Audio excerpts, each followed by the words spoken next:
Olá pessoal, hoje nós vamos discutir um pouco sobre a biologia celular e especificamente o estudo das organelas.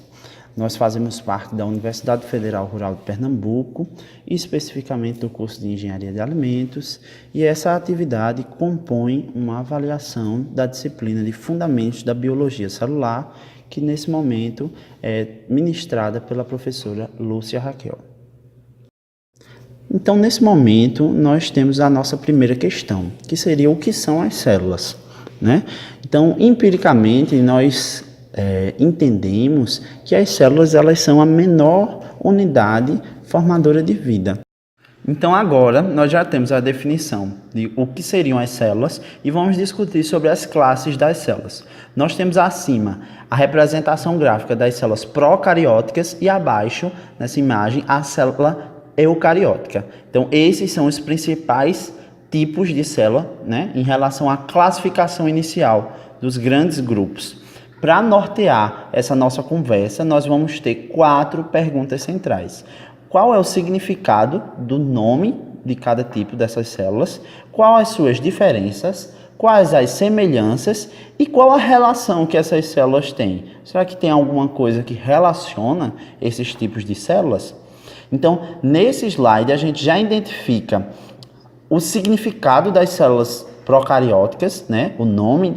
Então, a gente tem o pró, que para nós do português é similar ao pré, aquilo que vem antes. O cari, que está relacionado com o núcleo, e aí a gente vai discutir daqui a pouco o que seria um núcleo, tá? Então, o nome procariótica está referente àquela que vem antes do núcleo, tá? E aí a gente vai identificar na imagem abaixo quais as partes dessa célula procariótica, né, que é uma célula modelo. Algumas células podem se diferenciar em relação a algumas dessas partes, principalmente em relação ao flagelo. Então a gente tem, né, os ribossomos, a membrana plasmática, o citoplasma, parede celular e o DNA. Agora, nós temos uma imagem referente à célula eucariótica. O que seria essa célula eucariótica? A célula eucariótica, ela tem por nome agora esse eu, que vai significar o verdadeiro, e o cari, mais uma vez, remetendo ao núcleo. Então, a célula que possui o nome eucariótica é aquela que tem o núcleo verdadeiro. Tá? E aí vocês vão ver, tá aqui demarcado exatamente o que seria esse núcleo. E o núcleo é uma parte da célula que a gente vai discutir posteriormente, mas em forma geral a gente pode dizer que é ele que vai ter o material genético do organismo vivo, certo?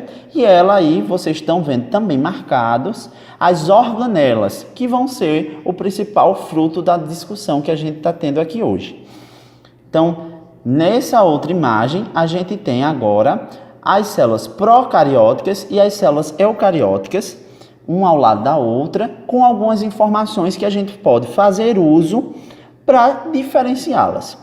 Então, a gente tem as células procarióticas, que são tidas como mais antigas, certo? Menores, relativamente simples, sem núcleo, sem organelas, membranosas, unicelulares e com o cromossomo circular e único. Já o caso das células eucarióticas, nós temos células que são o resultado da evolução das células procarióticas. Em relação a tamanho, elas são maiores, mais complexas, e o porquê de mais complexas está bem abaixo. Porque elas apresentam o núcleo e apresentam as organelas celulares, tá? Elas compõem tanto os seres unicelulares quanto os seres pluricelulares, e aí a gente, né, já vê uma diferenciação da célula procariótica, e os seus cromossomos, seu material genético, tem cromossomos lineares, que vão ser diferentes da célula procariótica. Então, o que é que eu queria frisar aqui com vocês, que é algo bem importante. Quando a gente fala da complexidade, dela se apresentar um tamanho maior, e a questão das organelas, né, tudo isso está linkado com a evolução. Quando a gente estuda as teorias da evolução, a gente vai ver que uma das teorias, ela usa como um dos seus argumentos a presença de uma determinada organela nas células eucarióticas, tá? Que é o ribossomos, que a gente vai discutir já já. Então, pessoal, continuando com essa parte introdutória, vamos falar agora sobre as semelhanças e diferenças entre as células animais e vegetais. Antes de tudo, vou introduzir cada uma separadamente para podermos conhecê-la. As células animais apresentam uma estrutura organizada. Elas possuem 3 partes básicas: a membrana plasmática, o citoplasma e o núcleo. A célula animal é envolvida pela membrana plasmática, que delimita o seu conteúdo e controla a entrada e saída de substâncias. No citoplasma, encontramos diversas organelas, como os ribossomos, lisossomos, centríolos e mitocôndrias, e etc. O núcleo celular contém o material genético, na forma de cromossomos. Como a célula animal é eucarionte, o núcleo é delimitado por membrana. As células animais têm a função de originar tecidos e órgãos que apresentam funcionalidade complementares. Cada organela presente na célula desempenha uma função específica.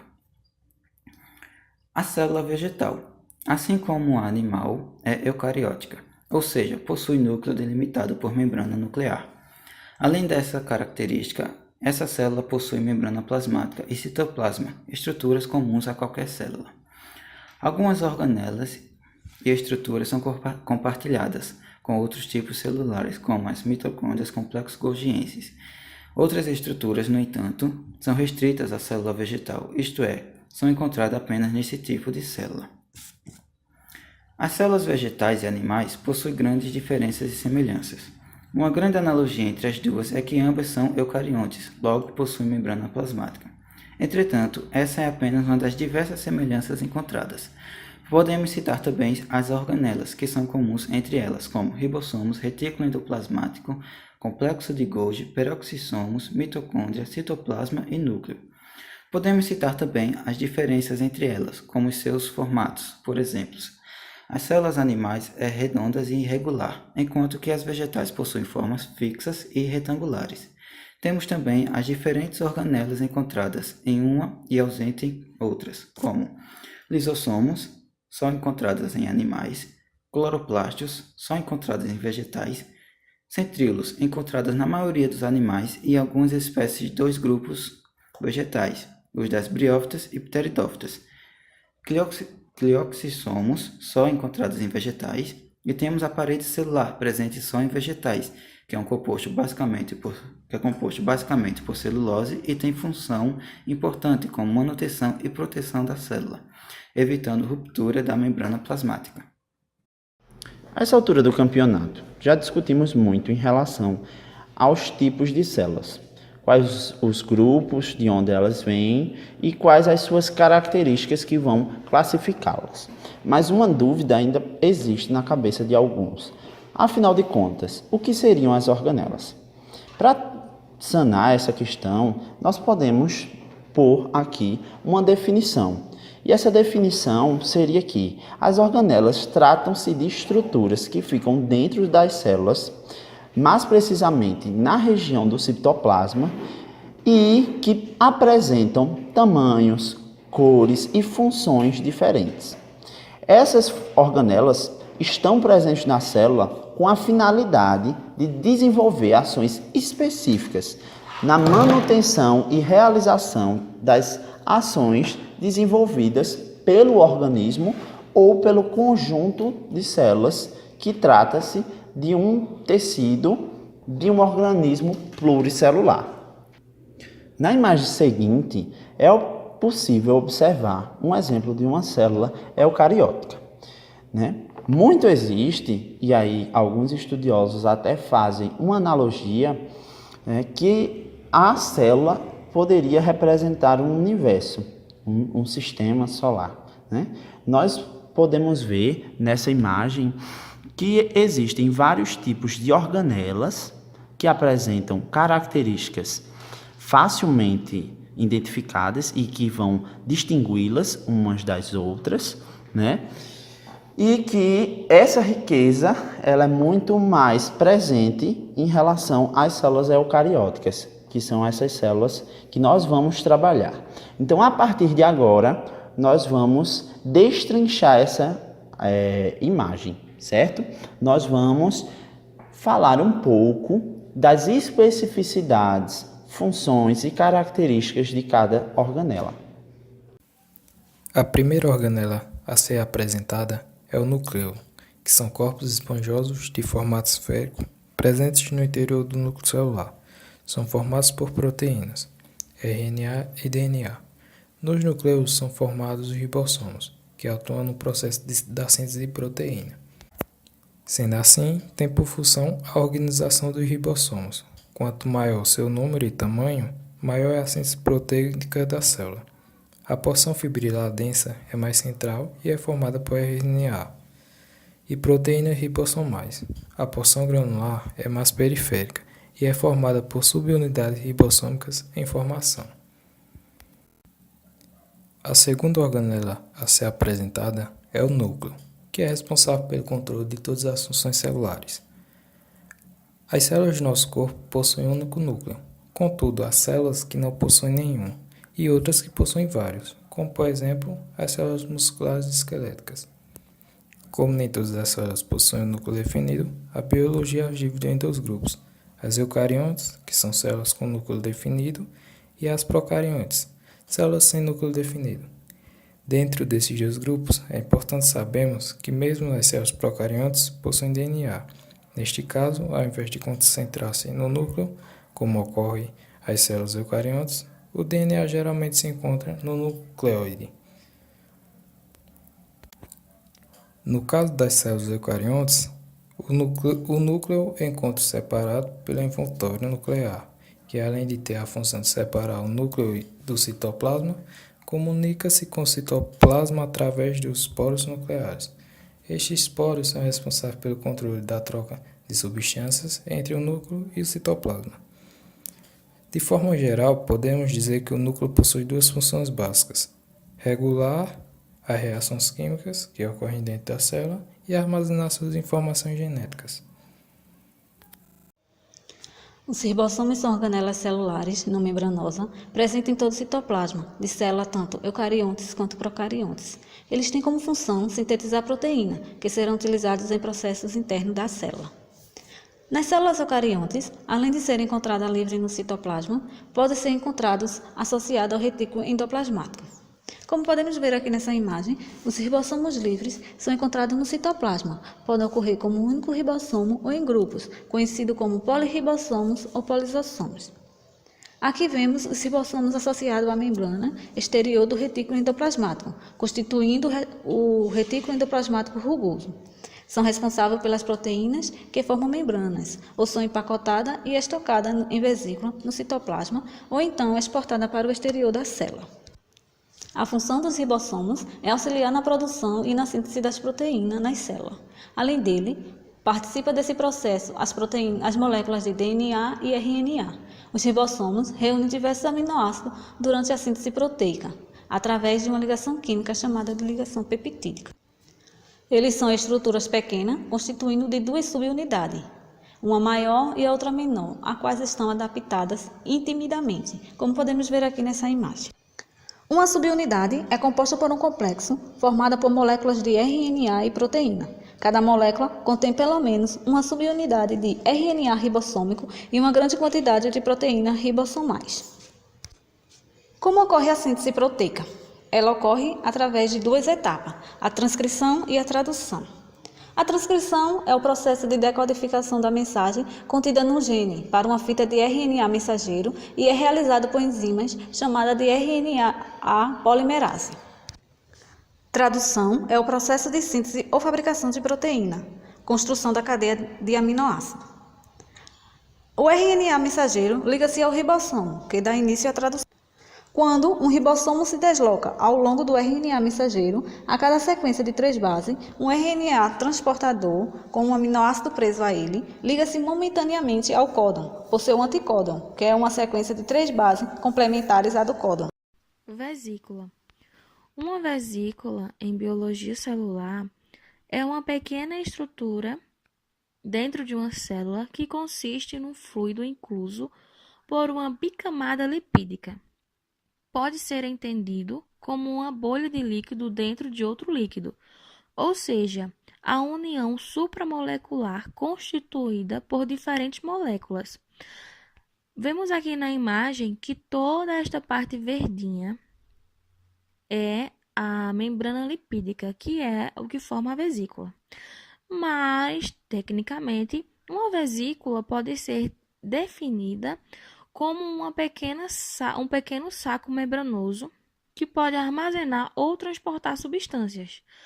As vesículas podem formar-se naturalmente devido às suas propriedades da membrana lipídica, ou podem ser preparadas artificialmente. A maioria das vesículas tem funções especializadas dependendo do material que contém. A vesícula transporta ou digere produtos celulares ou resíduos. A membrana que rodeia a vesícula é similar à da membrana plasmática, pelo que as vesículas podem facilmente fundir-se com a membrana plasmática e libertar o seu conteúdo para fora da célula. As vesículas podem também fundir-se com outras organelas da célula. Como vemos aqui na imagem, temos essa parte azulzinha de fora, é a membrana citoplasmática. Vemos que a membrana delas são similares, por isso a vesícula secretora funde na membrana citoplasmática e libera toda essa secreção que ela está carregando. Contudo, vemos que a vesícula é uma ferramenta básica celular para a organização das substâncias celulares. As vesículas estão envolvidas no metabolismo, transporte, controle de flutuação e armazenamento de enzimas. Também podem desenvolver o papel de compartimentos para a formação de reações químicas. Retículos é um sistema de membranas interconectados na forma de tubos ramificados. Existem dois tipos de retículos, os retículos rugosos e os retículos lisos. Os retículos rugosos, também conhecidos como hair, contêm ribossomo em todas as suas membranas. Como vemos aí na primeira imagem, vemos que no retículo rugoso, em todas as suas membranazinhas tem vários pontinhos. Esses pontinhos são os ribossomos. E por ter tantos ribossomos assim, é o que caracteriza ele como rugoso. Vemos que a principal função do retículo rugoso é a intensa produção de síntese de proteína. Já no retículo liso, também conhecido como REL, ele é todo lisinho, como vemos aí na segunda imagem. Nas suas membranas não contém ribossomo. O retículo liso, ele auxilia de formas diferentes, de acordo com qual célula ele esteja. Ele auxilia na síntese de lipídio e, por exemplo, se ele estiver nas glândulas sexuais, ele é muito desenvolvido como síntese de hormônios esteroides, como estrogênio, testosterona, progesterona. Já no fígado, ele é muito desenvolvido também por ter enzimas que aceleram a velocidade das reações relacionadas com a desintoxicação. Por exemplo, quando você toma sedativos ou álcool, ele ajuda na desintoxicação. Uma das características do REL é, por exemplo, se você ingerir um excesso de drogas, o REL vai se proliferar para contribuir na desintoxicação do seu organismo. Ele vai aumentar de quantidade de acordo com a quantidade de drogas que você usar. Então, este é o que vemos sobre os retículos lisos. Por fim, os retículos endoplasmáticos se tratam de estruturas distintas, mas que são complementares e bastante relacionadas. Isso por se comunicarem e por terem funções de transporte e processamento. Vamos falar agora sobre o complexo de Golgi. O complexo de Golgi são organelas compostas de discos membranosos achatados e empilhados. Tem como funções modificar, armazenar e exportar proteínas sintetizadas no retículo endoplasmático rugoso. Além disso, origina os lisossomos e os acrossomos. Dentre essas funções, existem vários componentes, que são cisterna cis, que fica mais próximo ao retículo endoplasmático, e as cisternas médias ou trans. Em meio a isso tudo, existem outros componentes importantes desse processo, que são as proteínas, que estão a ser transportadas, e as enzimas que as modificam. Um exemplo mais claro seria, à medida que a proteína passa nas cisternas, vai sendo modificada por enzimas residentes no complexo de Golgi, em localizações específicas do complexo. Essas modificações são importantes, porque atribuem à proteína o sinal que determina o destino final. As proteínas são separadas em pequenas vesículas, fazendo com que essas vesículas migrem depois para o alvo. Ou seja, essas vesículas, quando recebem as proteínas, elas pegam e transportam essas proteínas para os lisossomos, onde fará o processo de degradação e liberará para o destino final. Agora nós vamos começar a falar sobre mitocôndrias. Em relação à sua estrutura, as mitocôndrias elas são organelas esféricas, ou mais frequentemente alongadas. Na micrografia eletrônica, elas aparecem constituídas por duas unidades de membrana, sendo uma externa e uma interna que ela é pregueada, ou seja, ela forma uma espécie de prateleira ou de túbulos que dá para perceber na imagem que a gente está mostrando aqui. A principal função das mitocôndrias é liberar energia gradualmente das moléculas de ácidos graxos e glicose provenientes dos alimentos, produzindo calor e moléculas de ATP. O que é ATP? Significa adenosina trifosfato. Qual a função do ATP? O ATP é uma molécula que transporta energia nas células, ou seja, essa energia que está armazenada no ATP, ela é usada pelas células para realizar suas diversas atividades, como movimentação, divisão mitótica e secreção. As mitocôndrias elas também participam de outros processos de metabolismo celular, muito variáveis conforme o tipo de célula, porém a gente só vai estudar e se aprofundar mais nesse assunto na aula de bioquímica. Vamos falar agora sobre os lisossomos. Os lisossomos são organelas responsáveis pela digestão intracelular. No interior dos lisossomos ocorre a transformação de substâncias em outras, permitindo à célula aproveitar o que é necessário e eliminar o que não é aproveitável.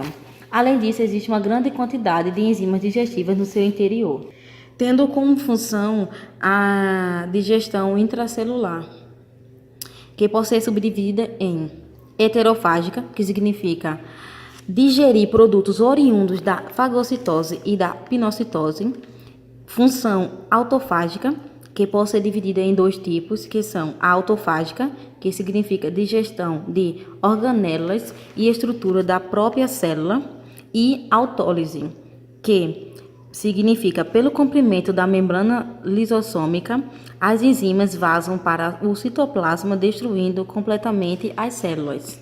Alguns exemplos dessas enzimas são as proteases, degradam proteínas, as nucleases, que degradam ácidos nucleicos, DNA e RNA, as glicosidades, que degradam açúcares, e as lipases, que degradam os lipídios.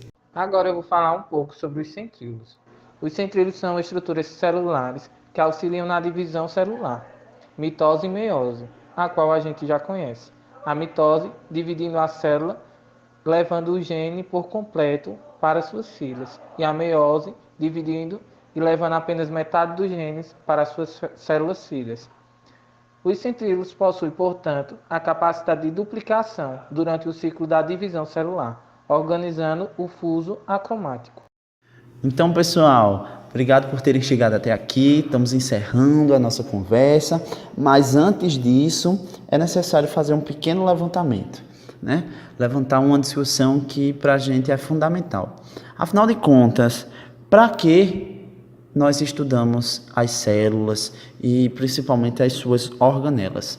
E no caso de nós, enquanto estudantes do curso de Engenharia de Alimentos, qual a aplicabilidade desses conhecimentos? Óbvio que estudar ciências, estudar biologia, tem uma infinidade de aplicabilidades e a gente pode ver no nosso dia a dia, corriqueiramente. Mas, em relação à nossa área específica, nós levantamos duas possibilidades de discussão. Uma das possibilidades é o estudo dos alimentos transgênicos, e aí existem N polêmicas, mas esses estudos estão relacionados com as suas características, com as suas qualidades para o consumidor, um alimento mais saudável, mais nutritivo, que cresça mais rápido. E aí nós temos fatores de produção, mas também a questão do consumidor. Como é que ele vai receber esse produto? Quais as características que esse produto pode ter? Dependendo da situação, nós podemos criar um milho que tem um nutriente que não existia nesse tipo de espécie, tá? Então, existe aí o estudo do núcleo, do material genético das células dos organismos, para que haja um cruzamento genético, uma adição de determinado gene, e a gente possa produzir um alimento com uma característica peculiar, tá? E aí a gente pode discutir isso posteriormente em outro vídeo. E outra possibilidade, e aí vai ficar bem mais claro a aplicação na área de alimentos, é a questão dos alimentos desidratados, né? E nós vamos estudar, nesse caso, como é que se dá a perda da água pelas células de cada alimento. Então, no processo de desidratação de uma carne, no processo de desidratação de uma fruta, como é que existe a perda? É um processo osmótico? É um processo de quebra dessa célula? Como é que isso vai acontecer? Então, dependendo do processo que nós escolhemos, se essa desidratação é a quente, é a frio, é com um soluto, nós vamos ver uma interação da célula, uma movimentação da sua membrana de uma forma diferente. E aí a gente percebe de forma clara o porquê do estudo dessa organela, tá? Então, por hoje é só. Muito obrigado e até a próxima.